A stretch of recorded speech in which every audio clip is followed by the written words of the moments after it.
Welcome to episode 43 of Agencyphonics. I'm just laughing because my phone notification just told me that I was live on a podcast, which threw me a little bit. So I must turn that off before I start these events, these podcasts. Kathryn, welcome. Kathryn Strachan's from Copy House.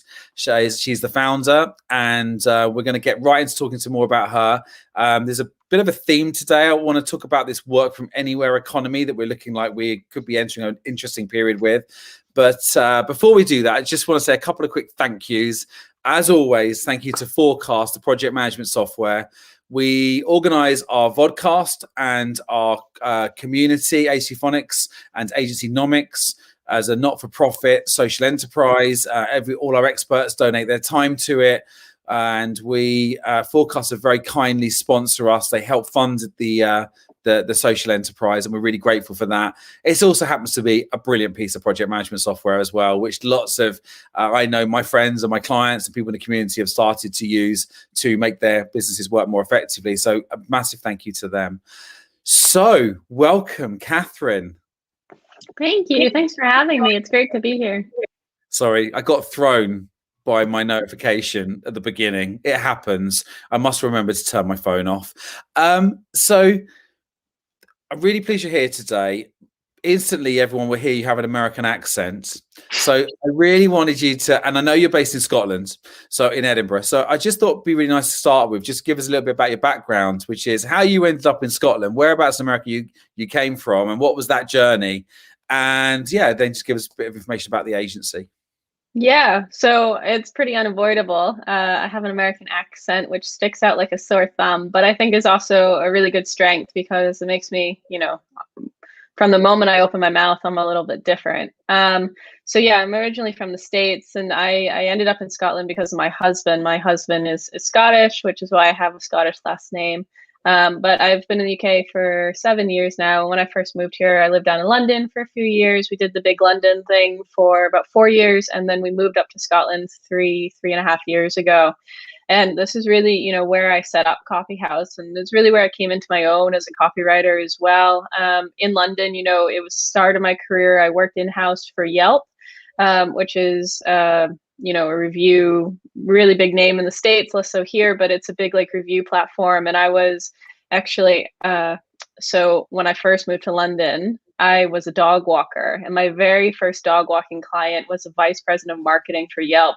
And after a few years of walking her dog, she asked me to come into her office to help her as her marketing assistant. And that kind of launched my career in a lot of ways, in this really weird way that I hadn't ever expected would happen. And London was also where I did my master's in modern literature. So I was working on complex series of time and Alice in Wonderland and the psychosocial impacts of modern high rises. And that was where I learned how to grapple with complex topics, which is, a big part of what we do today, because today we write on everything from cryptocurrency to digital banking, open banking, because Copy House, we specialize in deep tech and fintech. So it's really that complex topics that we continue to write on and think about and question, the world around us. So yeah, London was kind of the launch pad. And then I moved up to Scotland, and in Scotland, was where I set down roots, where I started to build my network, where I started to build my company.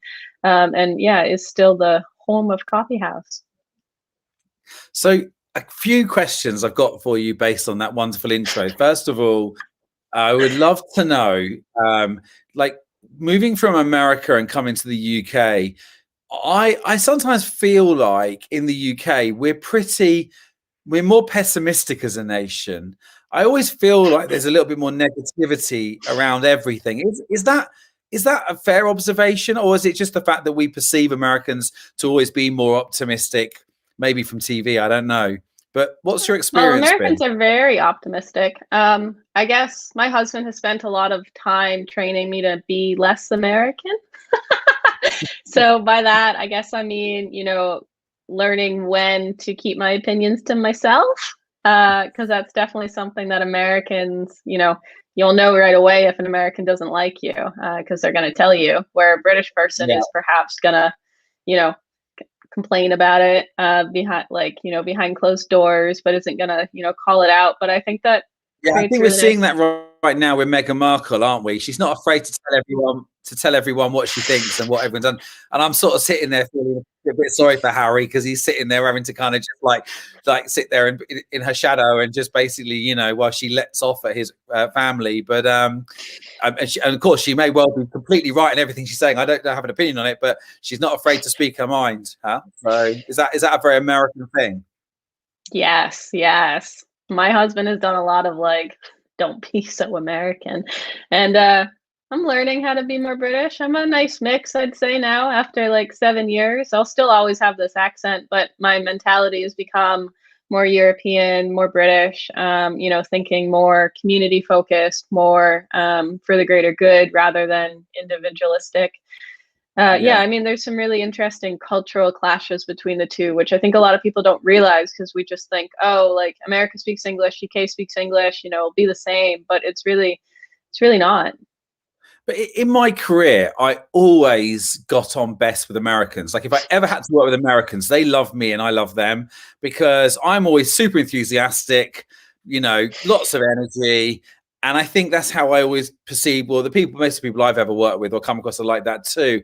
And I think that's always been a really positive thing. And I think it's something to be celebrated, because I think actually don't lose that part of you. Because I know the thing about you that I love so much, because I've obviously come across you quite a few times now on our travels and our adventures in agency world. But you do have this enthusiasm, this drive, this optimism, which I think is a really good superpower to have. And so don't come too British. No. Well, I mean, that optimism has definitely, you know, throughout the last year, it's been a hard year for everybody. But, you know, if you can see the silver lining in a bad situation, then you can find the opportunities and you can navigate through and you can drive your team forward.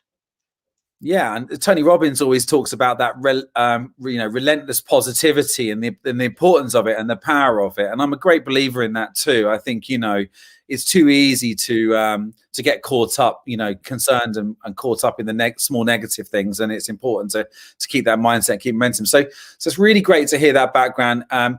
The other thing is that, you know, you've gone probably from a country which is, I think, 6 or 7 times the economy to London, which is a pretty big, you know, capital city, global capital city. And then you go to Scotland, which is slightly more sort of smaller population, more distance, slightly more cut off from the world. Yet it doesn't seem to have stopped you. And what I mean by that is that you're still able to build really, really good networks. And now you've been doing this before COVID, right? So even before COVID, you were out there building connections, everything else. And I used to say a lot to people that I actually have a lot of respect for people who work in regional agencies, because they've always been smarter and better at selling at distance and working with people further away. But obviously, I would imagine COVID's helped you massively, because it's made everybody else, you know, almost come more in line with the way you've had to work historically. Yeah, yeah. I mean, I guess so. And we've always kind of worked with clients in Europe as well as clients in the UK. So it's kind of put everybody on like an even level playing field. So our clients in Europe get the same kind of support and service as like our clients who are more local to us. And we've always been good at building relationships. I mean, we have clients in Europe who we have worked with for years and haven't actually ever met in person. It's all been online. So I mean, I think if you can build that relationship in the digital world, it creates a lot of opportunities, because you're not always going to be able to travel to see, you know, clients especially if they're in a different country than you. So being able to build that connection, build that relationship, regardless of, you know, not being face to face, I think is really important. And I think it's really important, you know, for the future of how businesses will work. I mean, I don't think for a minute that, you know, it's going to be 100% online going forward, but there's always going to be an element of that. Yeah. I mean, you know, you know, for me, I hear a lot of people say to me things like, you know, oh, it's really hard these days to build business connections, and you know, you can't go and meet people, and it's amazing how much sort of, you know, how many barriers seem to be coming up because of the world we've been in. But I think I would argue you probably it's almost accelerated. It's been the opposite, your experience. Yeah. Since COVID's happened, hasn't it been easier for you to meet people and connect with people? And Yeah. Yeah, 100%. I mean, I hear that all the time too, or I hear people say things like, "Oh, I can't get public speaking events because, everything's online. Like there are no conferences."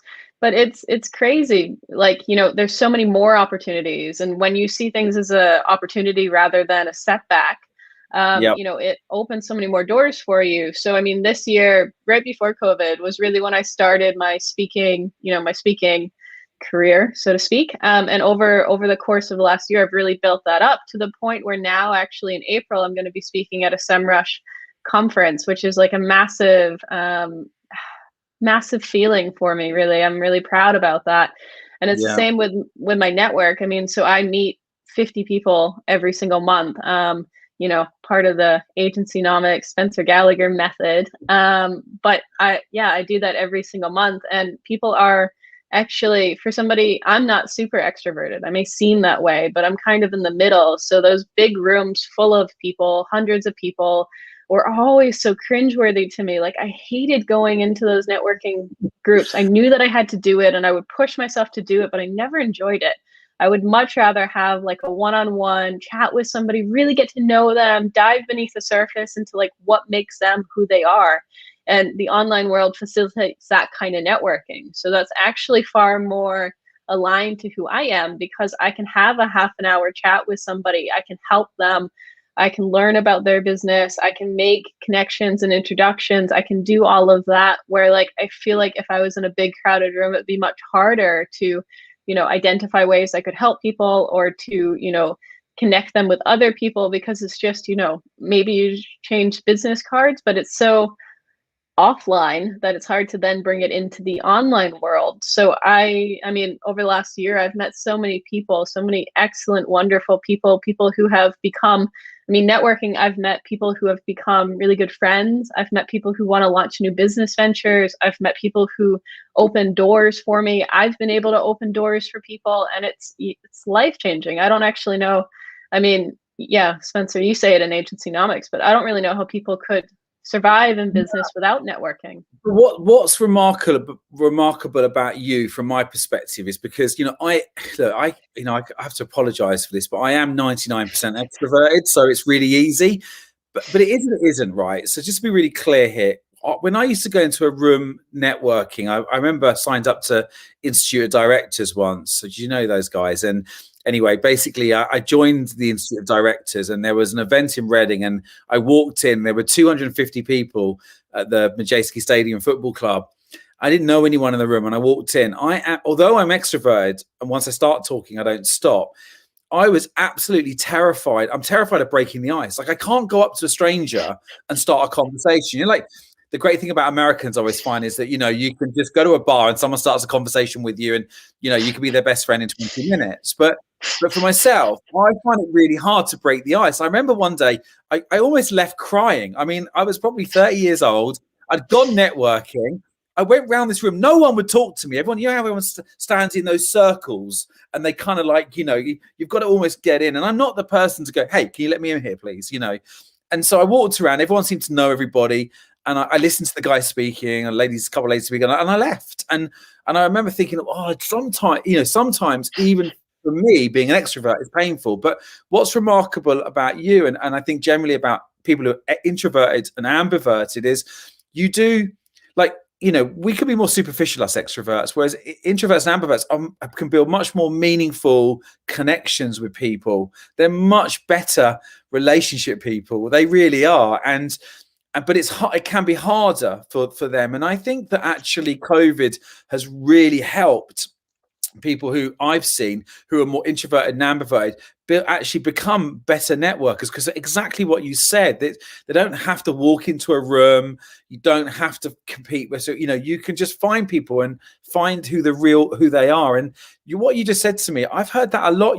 People really who have maybe been fearful of networking in the past. So I like to call it socializing, as you know, in the book, because it's kind of, but you telling me that at least you've made the effort to put yourself out there and do it. And I still get a lot of people saying to me today, how hard they find it to have 2 conversations a day. But, you seem to do it, and you seem to run your business, and you seem to do all the other hats that you have to wear at the stage of the business you're in. I mean, I think, I guess what I'm trying to say here is I think you should be, everyone who's, made that transformation should be applauded. And I think if you haven't yet, you've got to try it, haven't you, Kathryn? Because actually you will meet, as you said, some interesting people, and be curious. I guess that's the thing to be, right?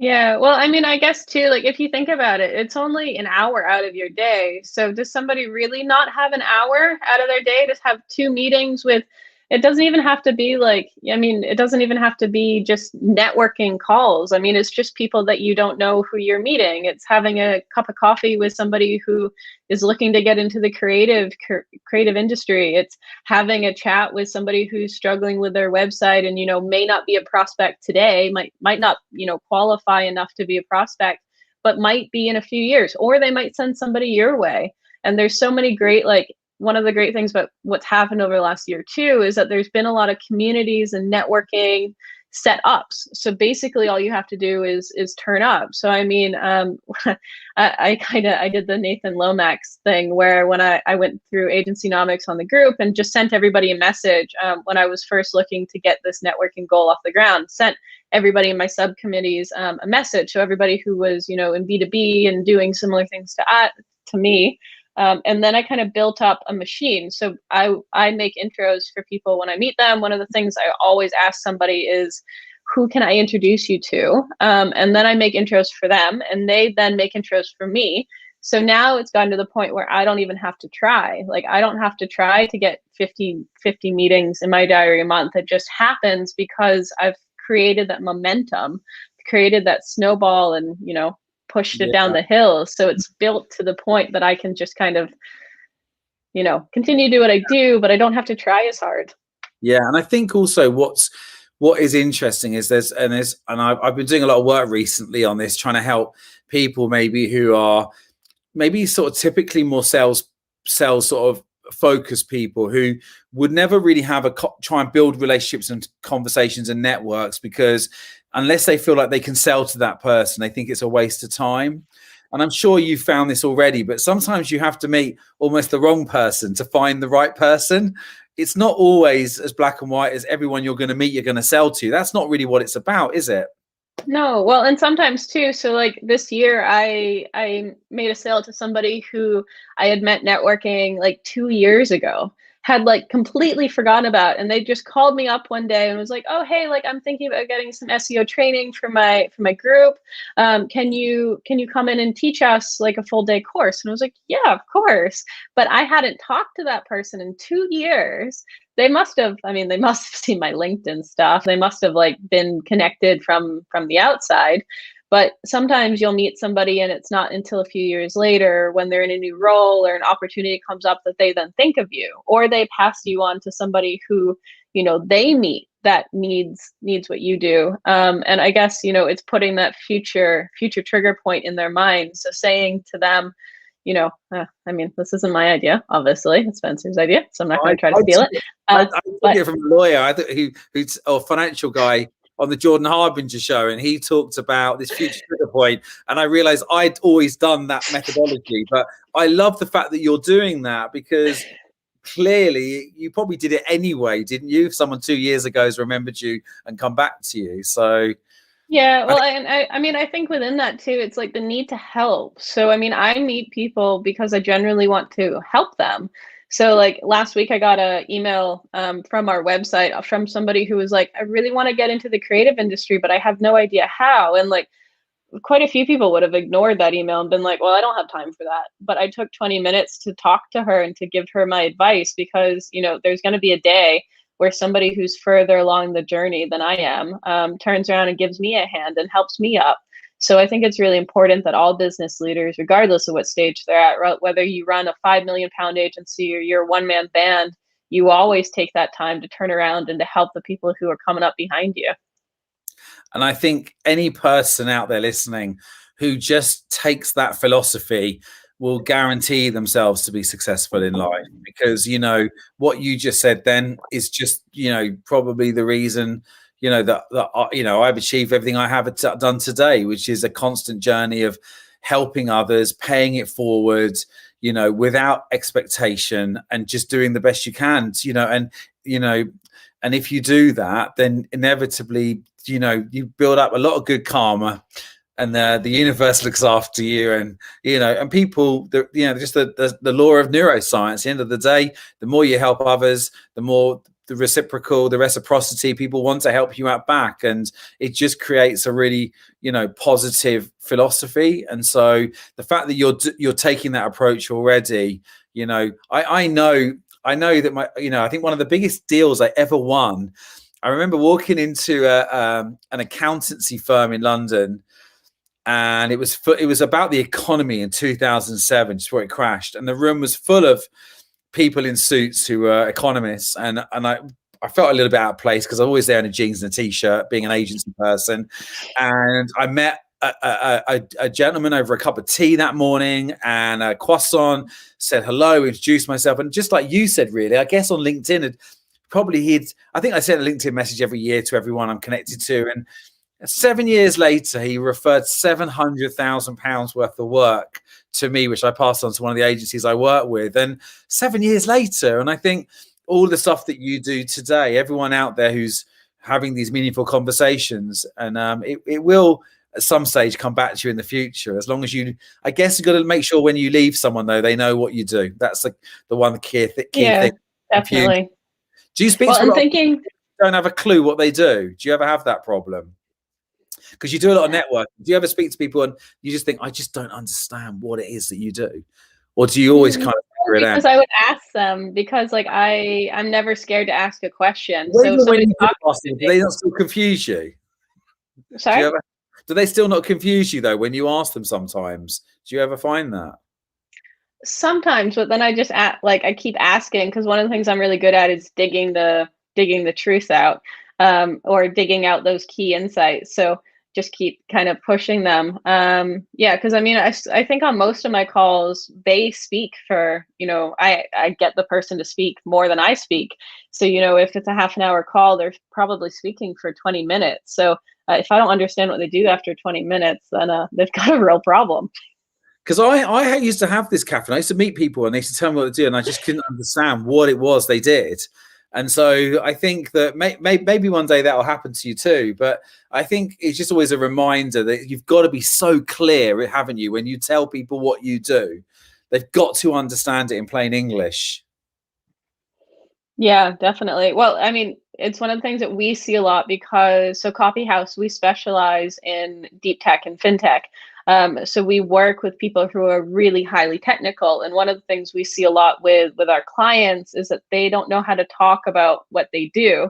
So they don't know how to talk about what they have to offer. It's notorious in the tech sector that they focus on like the features of what their thing does, rather than like the benefit that it gives, and that they essentially end up talking to themselves rather than trying to talk to their audience. So not only is it important to understand like what you do, but it's important to understand like how that relates to who you're speaking to. So like when I'm networking, I adjust, what I'm saying to meet and, to be as most useful to the person I'm speaking with. And I think, not only is it important to own your own messaging, but to also understand how that translates to that other person and how you connect to them and add the most value to their lives, so that you're not saying something to them that is completely irrelevant. Yeah, you clearly got another superpower of being able to translate then what people do well. So when you're up meeting them, you're probably helping them solve that. So that makes sense. But with me, I probably just sit there confused. But you mentioned a minute ago about the various sort of networks and communities you've joined to meet people, and then the more people you've met and introduced, it's kind of come back at you. You don't struggle now to build that momentum, I guess, around the connections and network you're building. And how have you gone about finding those communities? Like, what is that? Because you do seem to be sort of involved with everything. Whenever I'm talking to you, you're in this and your committee and you're joining this.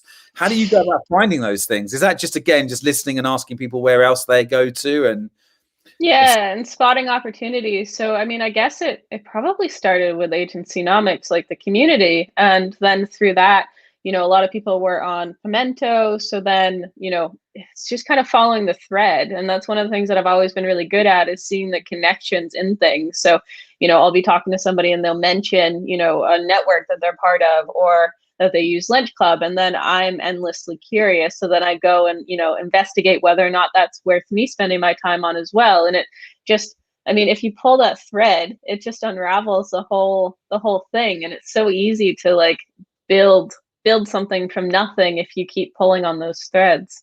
Yeah. With Lunch Club, and I know that we talked about it a lot actually in the community because it seems to benefit a lot of people over the past year.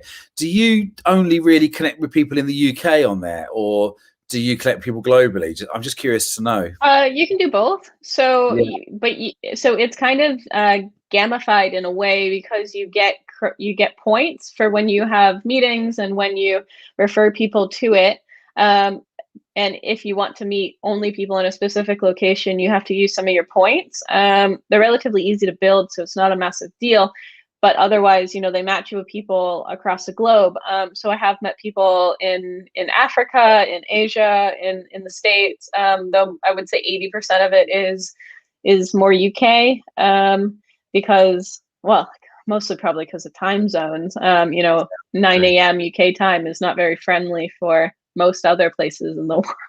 No, and we need to talk about that a bit as well, because, you know, when I started the episode, we did talk about this sort of work from anywhere economy. And I think that, you know, one of the interesting things about talking to you and actually just having a little bit of experience with I guess in many ways, the writing side of agency. So where there are people who are copywriters, where there are people who are, you know, involved with, you know, content curation, I've actually come across people who travel quite a lot and do that job, and they kind of can work from anywhere. And so do you want to tell us a little bit about that? But also it's quite interesting because I know you went back to the States at Christmas, and you ended up getting stuck over there because of COVID, but it didn't stop you working, did it? It didn't stop. There's no business, you know, you have business continuity fully, don't you, with this remote approach? Yeah, well, actually, I snuck in a cheeky trip to Ecuador at Christmas, so I did a little bit more than just go to the States.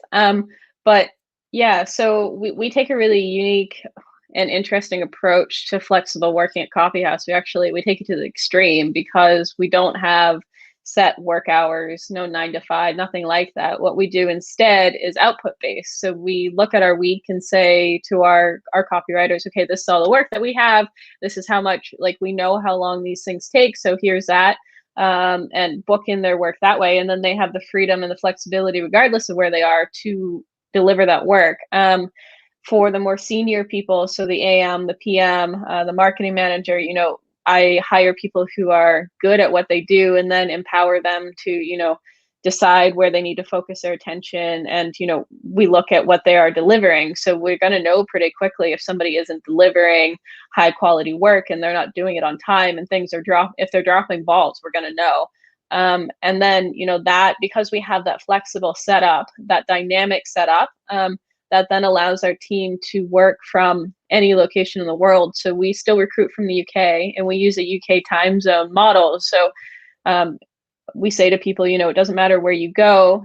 We have calls during 9 to 5. We're going to book in a call, you know, especially for full-time employees. So we'll book in the call and you need to be there, whether it's, you know, 5 a.m. US time. I don't care. Like, show up on time, do a good job, and it doesn't matter. And it's given my team a lot of a really good work-life balance. So one of my copywriters, his partner lives in Florida, so he goes back and forth. Could you imagine how much heartache he would have if he had a job that told him that he couldn't see his partner? And another, I mean, our account manager is actually currently stuck in South Africa. He went to South Africa for Christmas. First time in 10 years that he was able to go home and be with his family for Christmas, because he was able to go for more than a couple of weeks, because obviously South Africa is very far away. So he's been there since November, and it doesn't make much of a difference. And he's really happy because he wakes up and plays a round of golf and then starts at 11 a.m. South African time, which is 9 a.m. UK time, and does all of his work from there. And, you know, we don't even notice that he's there, but it kind of gives and empowers the team, and helps them, you know, be with their families. Most of my team, you know, come from across Europe and across, you know, the world, and have families and people that they love that don't live in the UK. So it seems almost inhumane to me that I would tell them that they couldn't see them. And likewise, you know, I think I need to play by the same rules. And I most definitely am never going to have a job that tells me I can't, go spend a month with my parents who still live in the States, that I can't take my little girl to see her grandparents. Like, that kind of job's never going to work for me. And I can't play by different rules that the rest of my team plays for. So those are the rules at Coffee House, and it works really well. I love that, because what I'm learning, I guess, when COVID first struck, was clearly it was going to get easier for everyone to create more flexibility, because in the history, people weren't, bosses wouldn't trust their team members. That was the big issue. It was, I don't trust people to work remotely or remote work flexibly. I need to see them. I need to control them, and you mentioned the word empowerment there. And I think that's very key to all of this. But when COVID happened and everyone started shutting down offices or couldn't go to the offices, the sort of pendulum swung fully to it's going to be all remote workers. And then actually, what I've realized is that depending on the age of people and depending on individuals, everyone has different needs. And that's why I've always been a bit anti the 4-day week, because I feel like the 4-day week isn't really that flexible. If you're a young parent, and you want to take your kids to school or go and see sports day, and you still got to be working from 8 until 6 on a Monday to Thursday, surely it's better to be 100% flexible and that people can choose when they work around their lifestyle. But what I love how you've taken this, in my mind, to almost another degree, because I've seen the flexible working businesses, and I've seen the people who are hybrid. So they have a core team, and then they have some of the team members are sort of, they may be recruited or flexible working in and out.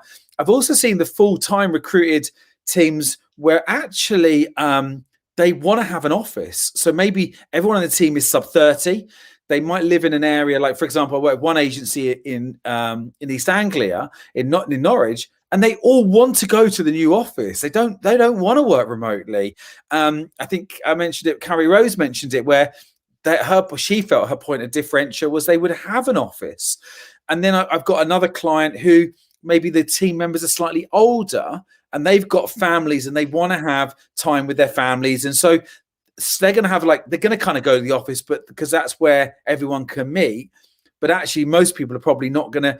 But so what I'm saying is, I don't think there's one fixed solution to this whole problem. But what I love about what you've done, and it reminds me a little bit of the Daniel Priestley conversation that he had with me, where he said to me, he believed that the future was time zone driven, where actually if you can work in those 3 time zones, West Coast America, maybe Asia, and maybe, GMT, actually you're right. If someone, especially people who want to travel, down, that kind of 0 timeline to South Africa's like 1 or 2 hours, isn't it? I think either way. 2 hours.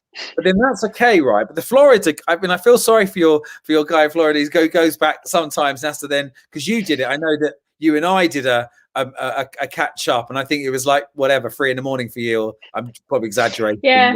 I mean, so for the copywriter who goes to America, he doesn't have calls all the time. So my diary is very much like calls, but his diary is less so. So it's, I think the last time he went, when he was there for 3 months, he maybe had to do 4 or 5, early morning starts.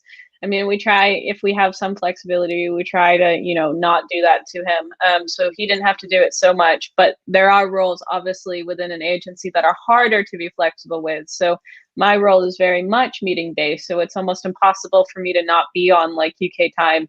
And same with, the account manager also really needs to be on UK time.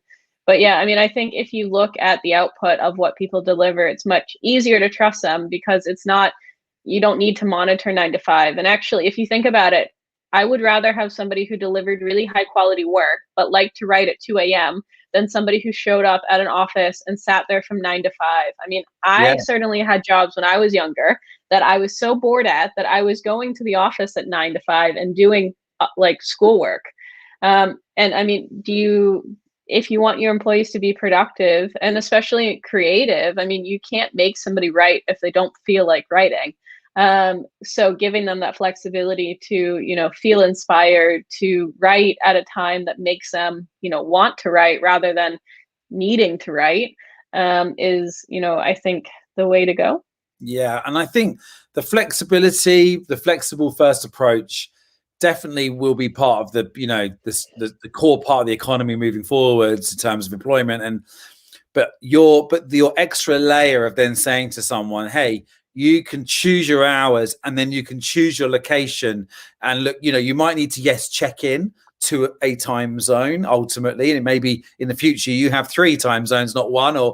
But I think it's really empowering you do that. I think, for example, Pete and I at Cactus, I think we really wanted to have this approach before COVID, and we found it very difficult really to try and almost explain to clients that's how we want to work. But I think it's going to become more accepting now, for people to do this. And I think for you being a, owner and founder of an agency that has that,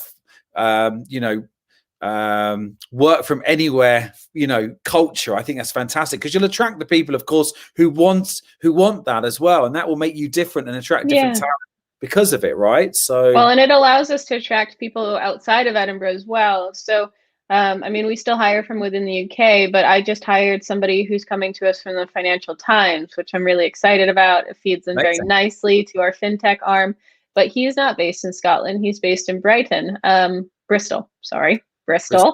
We'll start with a B. But yeah, if we were so determined on only hiring people from Edinburgh, like the people that we could hire that could help Coffee House, that could help us grow and scale and deliver really high quality content, that pool is obviously limited. So when we expand that out, when we say, okay, well, we're going to recruit from within the UK, that helps us overcome some of those issues of not being in London. And if we're not in London, then, we can hire people, and we can, reduce our office costs and, do all of that. Yeah. And actually, I'm wondering if in the future it's not going to be so city based. So like Daniel Priestley says, UK, like time zone based. But will you need an office in central London? I don't know. Yeah. And I think you probably will. I think Julian up there everywhere, who actually jumped on a Clubhouse with me a couple of days ago, he's built a 200 person agency collaborative since 2012, and I know that he has these small hubs near the clients, and there's obviously lots of really nice different progressive benefits that people are saying now, like we'll pay for your home setup, or will contribute towards some of your cost, rather than having the desk cost, right? You can help them with their getting on the right chair at home and things like this. So, but again, I haven't met too many people that have taken that work from anywhere approach. And that's what I really like about what you've done. You've almost gone one step further in some ways. And it'd be really... I feel like I always do that. I always go one step further. And I think also there's something you said a minute ago, just quickly jumping back to the fact that you talked about that you write a lot on sort of technology, but more importantly, you sort of tuned into crypto and blockchain. And actually what I know is that you're quite tuned to almost the next and future of technology. You're quite a futurist in that way. And I think tell us more about that. Rather than maybe focusing in the now technology, do you find it what's the difference with maybe working in more future technologies? Do you find it's almost like, is it a more niche area, or is it just more, how does it benefit your business?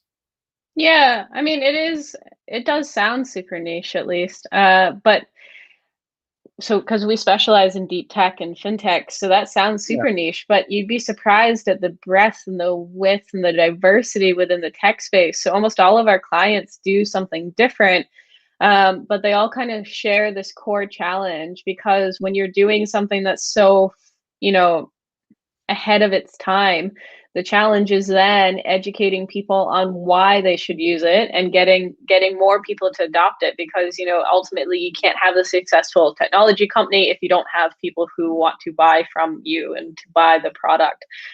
So it's breaking down. A lot of what our clients do is breaking down barriers to make things less scary, less formal, less corporate. So I was talking to a big data. We ran a tone of voice workshop yesterday for a big data company, and the people that they wanted to reflect in their tone of voice were traditionally B2C brands, brands that you would think of as funky and cool, and you would never normally associate with technology. So it's interesting to see the shift in technology from something that is for the elite, for, big corporates, for people who have this in-depth level of understanding on how these things work, to being more geared at more accessible and more geared at people who might not have, might not be a CTO, might not have that extensive background. I think the world's probably just becoming more accessible and more and fairer, which is really aligns with my core values. Do you think that that there's a bigger opportunity when you work in a sector, though, where you focus more on the emerging sort of future, the next and future in that sector, rather than in the, so, like if the people, it's a bit of a leading question, this, but in some ways, a lot of people I work with, they tend to sort of work solving the problems that customers have right now in their business. But sometimes if they look a bit to the future, you almost can create new markets and work in almost new areas and be there first, right? And technology is always ahead in some way to most of the economy, but you're almost going then one step ahead again, aren't you? Do you think that, I know you say that obviously when you go there, it's bigger than you realize, but do you feel like in a way there's more money sometimes in those early adoption areas or not? Or is it, I guess I'm trying to say, is it rather than just focusing on helping SaaS companies, you're still pushing into blockchain and stuff that maybe isn't mainstream, right? We don't actually do much SaaS. I mean, we have a client that does a biometric technology for airports. We have clients who, do big data. We don't actually do much in SaaS because most of our clients are like far more complicated than that. And it is definitely, finding a market gap and finding an area that you're passionate about, that aligns with your core values, but also that you can make a meaningful difference in. So the thing that always drives me is making a meaningful impact. And I want, Coffee House to write about things that other people aren't talking about, to create conversations that other people are scared to create, feel overwhelmed to create, that aren't, taking on that challenge. I look at a mountain and everybody else goes, no way, I'm not going to climb that. I go, watch me. Brilliant. I love that. So are you, when it comes to the sort of the technology that you're and the areas you're working in, I know there's a big hype cycle. So often, people will talk about, the next big thing, and then there'll be a massive crash like there was on crypto a few years ago. And is that kind of a factor you have to watch out for? Like, do you have to try and find things that are maybe a bit maturing rather than being too faddy, or does everything that's a fad turn out to be a success? You just got to get in there at some point. So, well, I don't know. So it's interesting because crypto's actually come back around. So yeah, I mean, there was this big, a couple of years ago, it was quite big, and then it crashed. But now, it's becoming really robust to the point that companies are investing their treasury in Bitcoin. So like some of these technologies don't last, but I think, that problem was perhaps more because cryptocurrency was like ahead of its time.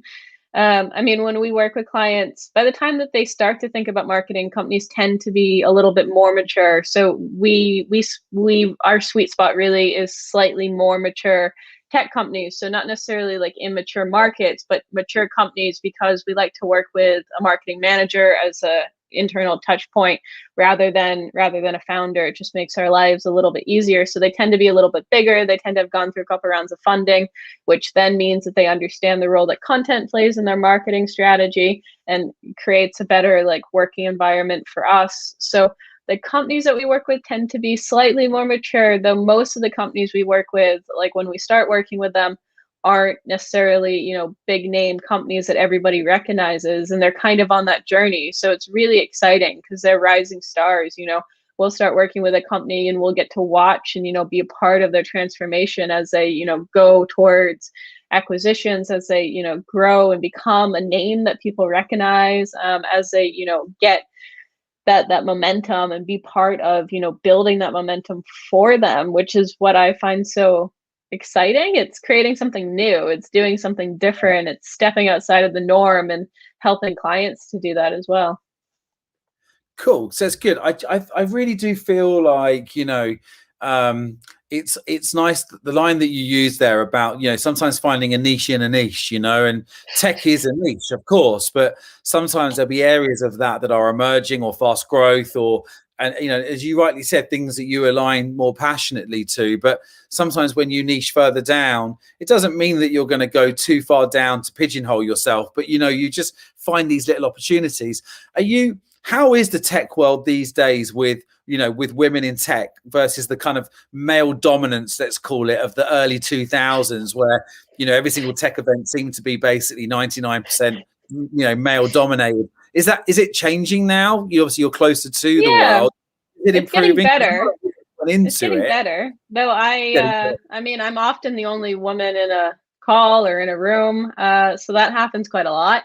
But I mean, I feel like the tech space is getting more aware of it. So there's a lot of like women in tech groups. There's a lot of like emphasis and push, and, you know, kind of a real camaraderie, or, you know, relationship between other females working in the space, that, like, you know, kind of all band together to help one another out, to challenge some of these norms. But I think it's still got a long way to go, and you have to get used to playing in a male dominated space. And most people don't like disagreeable women or opinionated women, and I'm definitely in that category. Yeah, I think I would say I genuinely believe that COVID will play a big part in fixing a lot of diversity issues, you know, be gender diversity, you know, or you know, ethnic diversity. I think, you know, age diversity. I've said this a few times now. I think that because of COVID, because of flexible working, and because of people's changing attitudes, I'm hoping that it will make it easier for people to, you know, for sectors and industries to attract a wider talent.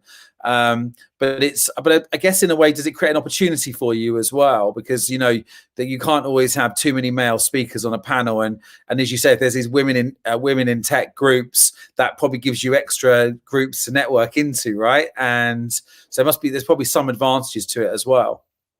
I guess so. Yes. I mean, there's also a lot of like disadvantages. You know, I've been on plenty of calls where like they don't want to listen to me. They want to listen to my male account manager, who, I mean, he's really he's a great account manager, but I definitely know more about content than he does.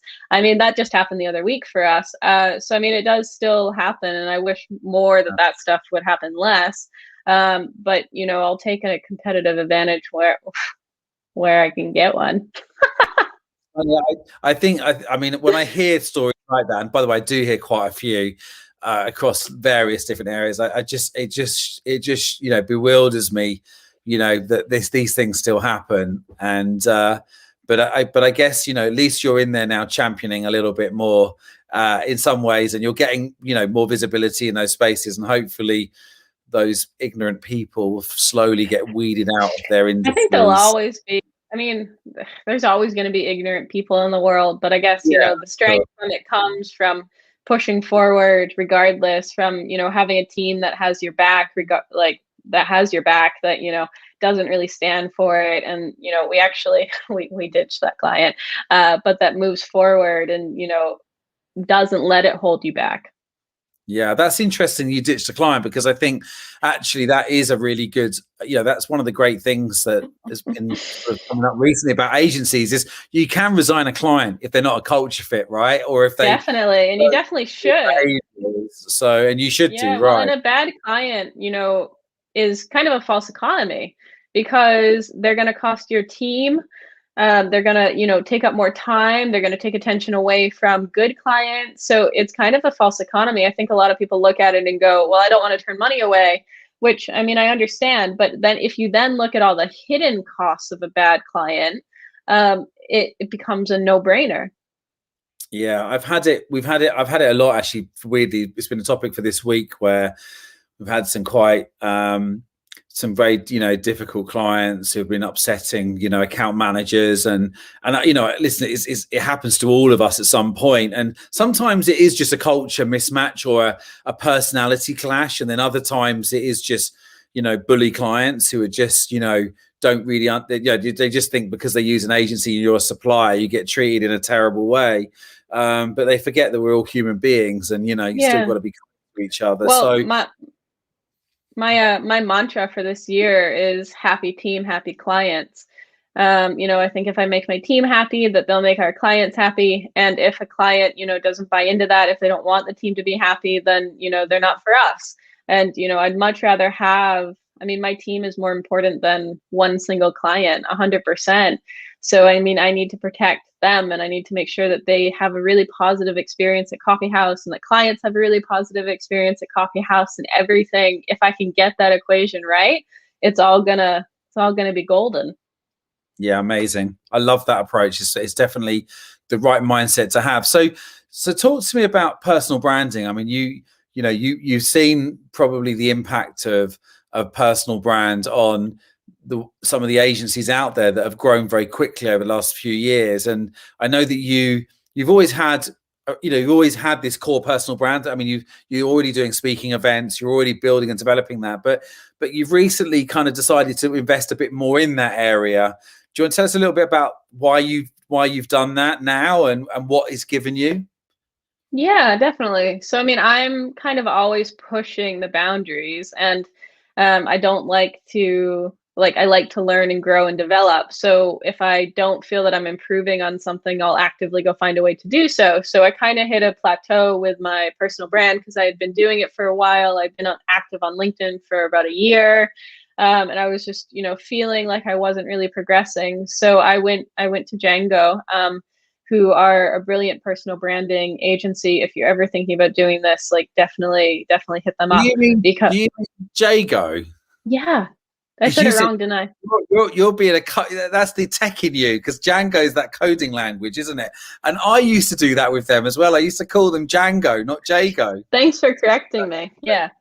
So I went to Jago, and asked them to help me with my personal branding, and their approach has been so different and refreshing, and it's gone from being me wanting to do something on my personal branding to making me a better leader, to helping me understand my strengths and my weaknesses and where I excel and where I over excel, and what the costs of my strengths are, and how I can watch out for some of those pitfalls, and how I can be a better leader, create room for my team to grow. So we haven't even talked about how that manifests in content. What we've been focusing now on is my emotional intelligence and my Clifton strengths, where I can personally develop and transform and become more vulnerable, become more human, become, a better leader for my team to help them grow and develop. So it's really I didn't expect it to impact our culture as much as it has, but it's influenced, how I think. It's influenced, it's pushed me to make more of a work-life balance, to spend more time with my daughter. It's it's been like therapy. Yeah, I was going to say the process. I'm aware of their process, and I went through it myself, so I can empathize with it a lot with what you just said. It is and I think it's actually Steve there who says, you be you. And we see all these people out there, who are, in fact, a good example of that this week really is, you see the Stephen Bartlett's or the Gary Vaynerchuk's, and a lot of the time that's what people's perception of having a personal brand is. I've got to become someone like them. And actually Daniel Gilbert they got voted this week as the most respected agency in the UK by the Drum, or by readers of the Drum. And it's good because Daniel's not an extroverted frontman. He's much more like you. He's much more ambiverted, and he does have a personal brand, but he's not necessarily as extroverted in his approach, and yet he's become really recognized by being himself and doing it his way. And I think that Steve says at Jago, you be you. And I think what he does is he helps you find the real authentic you. And as you rightly say, sometimes that means that you get over the imposter syndrome of what your strengths are, because you get told what you're good at. But sometimes it's like being self-aware of sometimes how the goodness in you can be destructive sometimes for others, right? And so allegedly I've got high emotional intelligence, but sometimes when I've got a new idea, I just want to put it into the business and I don't think about anybody else, but then I can, so there's kind of, you can be strong in areas and weak in areas. And it's quite funny that it doesn't matter how good you are or think you are. It's a leveling experience, isn't it? But I think through this process you're going through, it sounds like you're a little bit behind where I am in the process, but hopefully your personal brand will be more, as you rightly said at the beginning, the real authentic you. It'll be you that comes out, and isn't that really ultimately? I love that you touched on that word vulnerability, and the Brené Brown thing. For anyone listening hasn't watched, or hasn't followed her and watched the YouTube talk on vulnerability, I urge you all to do it, because I think I still see those LinkedIn posts where people are hiding behind this kind of marketing persona of themselves, rather than just talking like they're human and just sharing the vulnerability in their life. And and it does make a difference. I was with a client earlier this week, Kathryn, and they'd written one post where they'd shared a personal experience around an achievement that they had done. And it wasn't a brag, it was just an authentic, I've just got this achievement. And it was like several hundred likes and tons of engagement and thousands of views. And every other post was basically we do this, we do that, we do the other.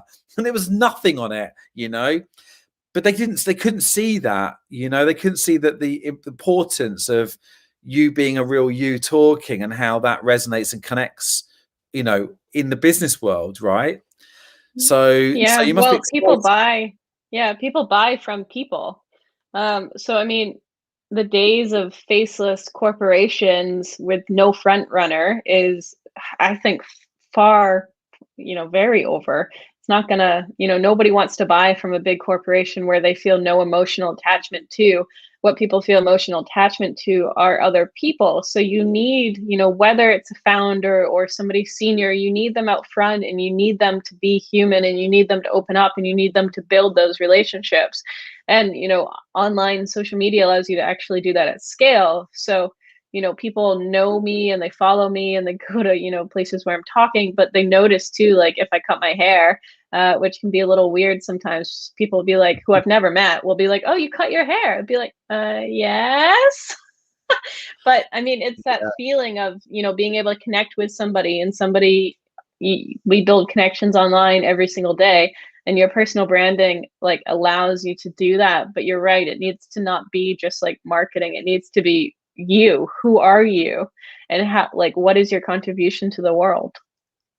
And you must recognize this more, because on the basis that you've had to help people put together their written content for their business services and products, and we've come from a world, haven't we, of marketing speak, really, and there must be a lot of change in your world now, rather than having like a voice persona, like in the old days. It was almost like, I say the old days, but you say, this is our tone of voice. It might be Big Brother, or it might be, I don't know, whatever the tone was, or authoritarian or expert driven. But really, don't we just want to hear human voices now telling stories? So have you noticed in the work you're being asked to write differently? Do you think there's a trend in the way corporate communications is evolving as well, to soften a little?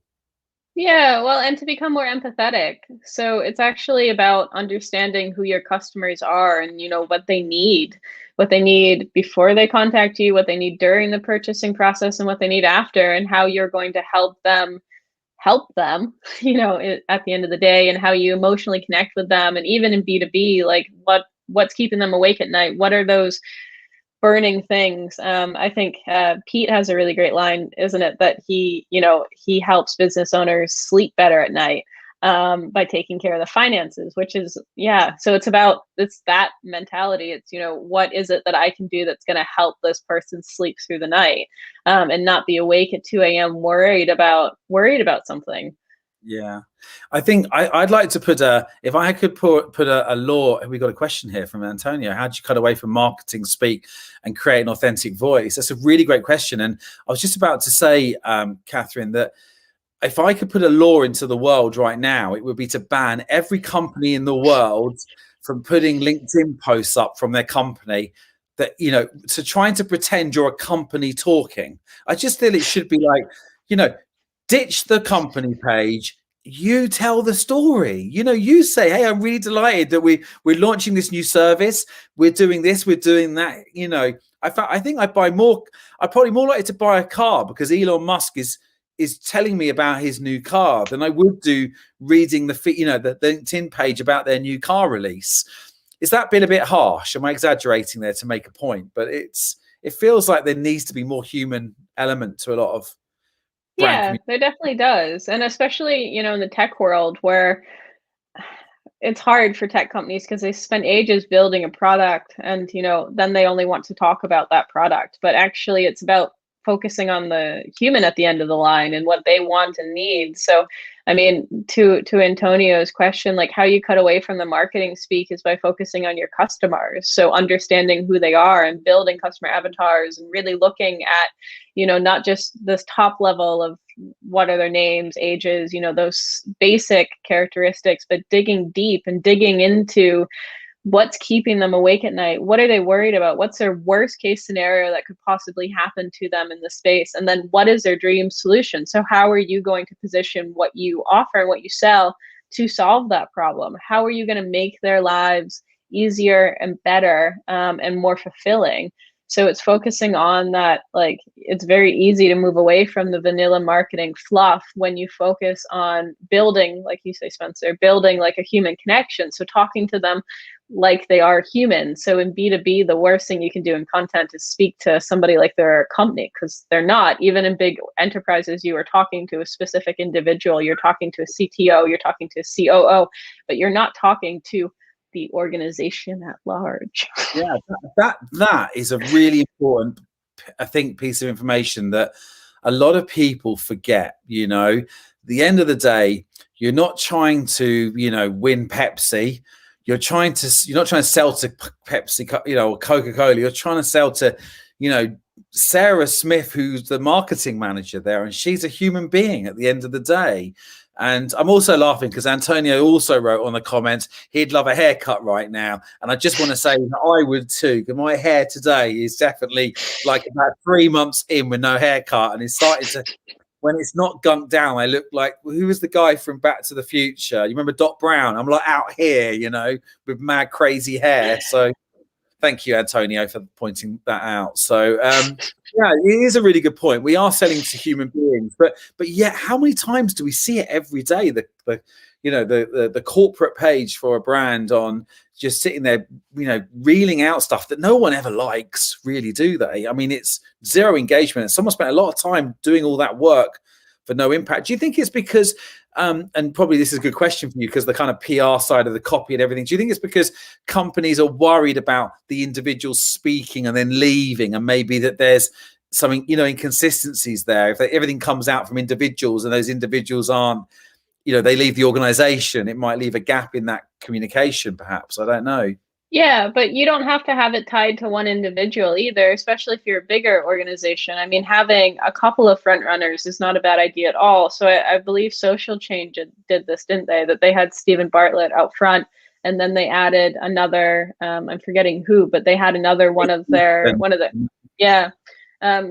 step out and be have a personal brand as well. So you don't have to have it tied to just one person.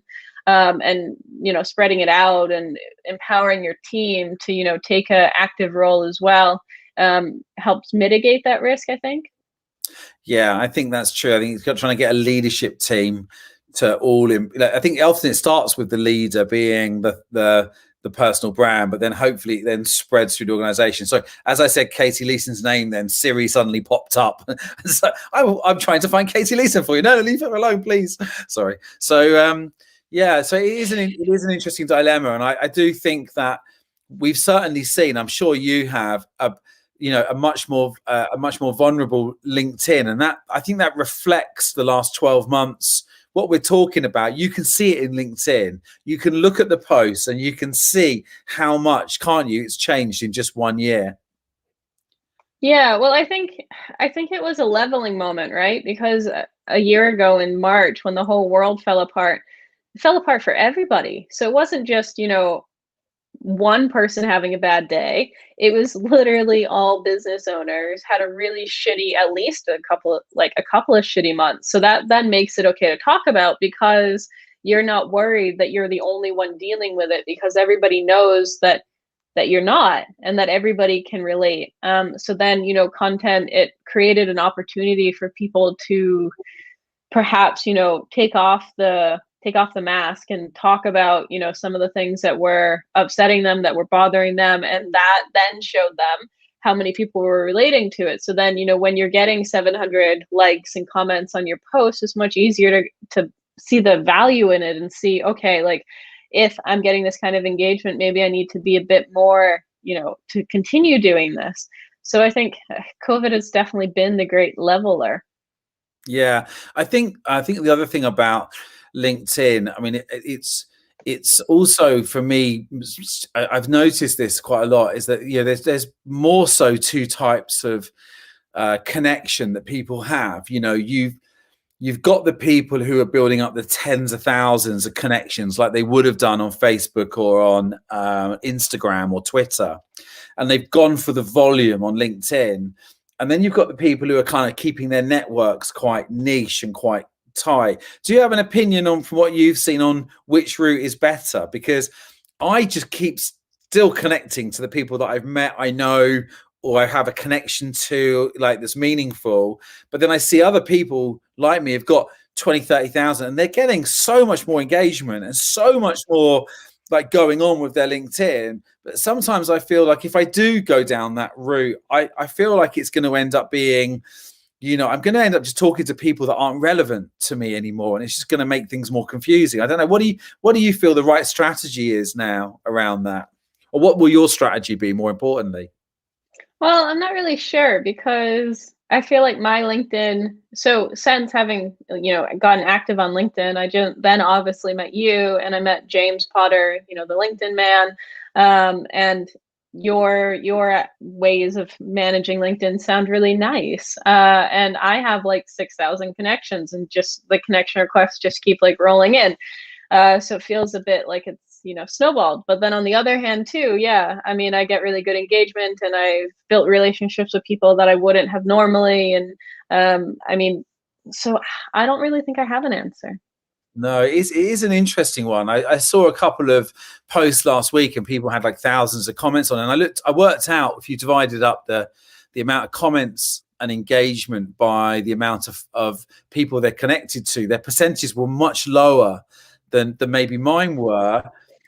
But then their reach was obviously much greater.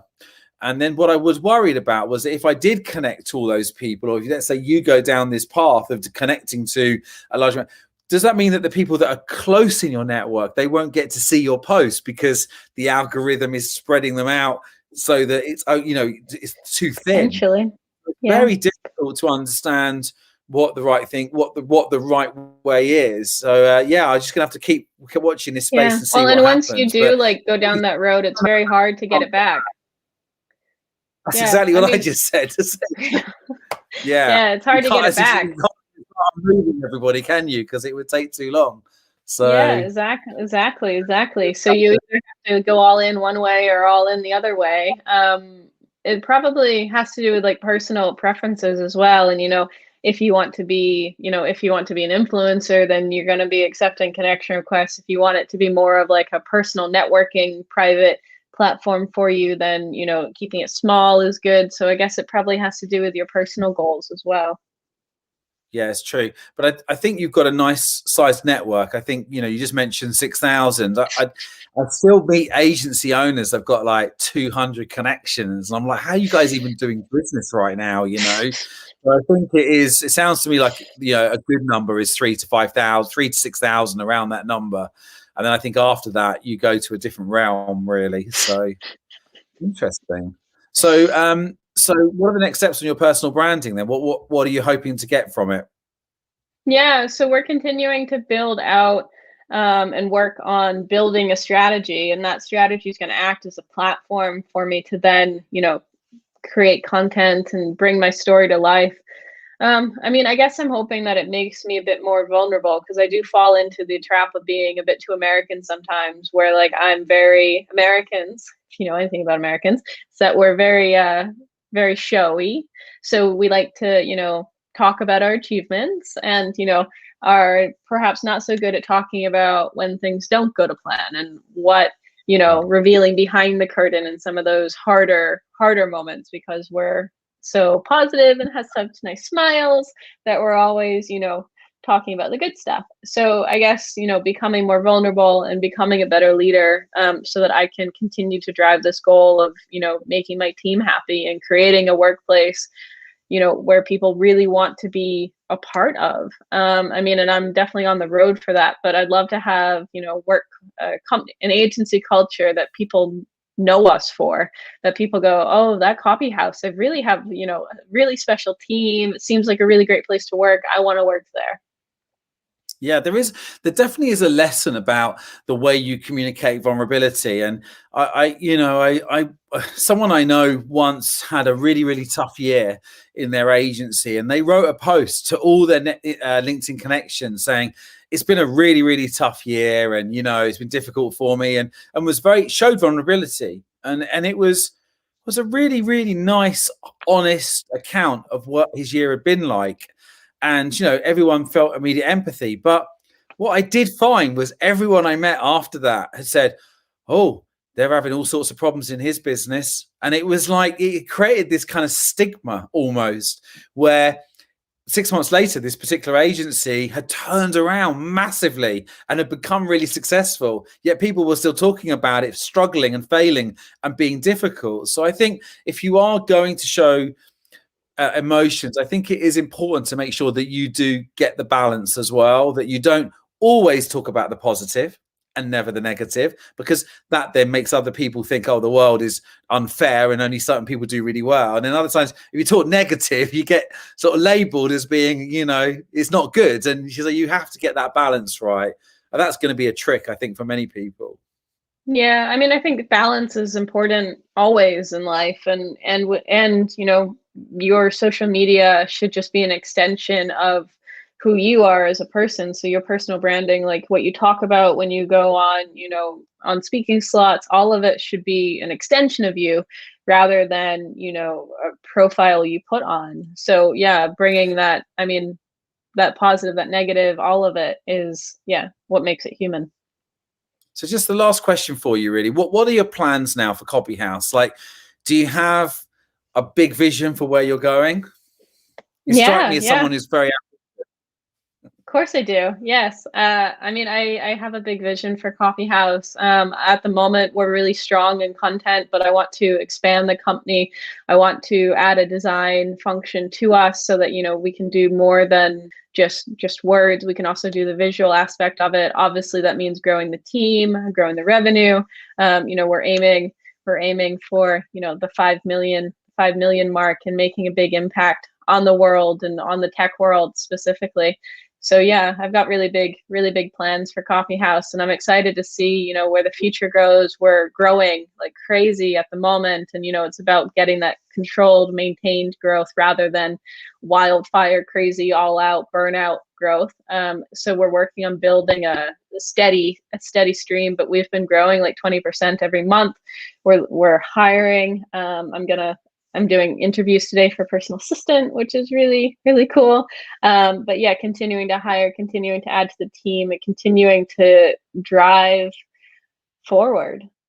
Yeah, it's great. It's great to hear. And I wish you all the best of luck with the rest of the journey. I don't think you need luck. I think you've got the drive and ambition, and the Americanness, maybe a little bit of Britishness in there as well to achieve it. And I really do applaud your drive and ambition, and actually everything you've done so far has been quite, you know, for me, I like it when I go out and I network people and people say, have you met Kathryn Strachan? Because your name comes up all the time when I talk to people. So it's quite amusing. And, you know, when someone's name comes up time and time again, then they are clearly putting themselves out there, and they are, you know, working to build, you know, some good business connections. What do they say? Is it your network is your net worth, which is the saying, which I think ultimately it does help you bring in hopefully revenue, which then you can do great things with, hopefully. So thanks for your time, Kathryn. No problem. Thank you so much for having me. Good chat. I'm sorry I got a bit rattled at the beginning, but we got there in the end. Don't And worry. look, just, thank you for joining me today and have a lovely weekend. Thanks, you too. All right, bye everyone. Thanks everyone for listening. I hope you took lots away from today's episode, and we'll be back again soon. So that for today is a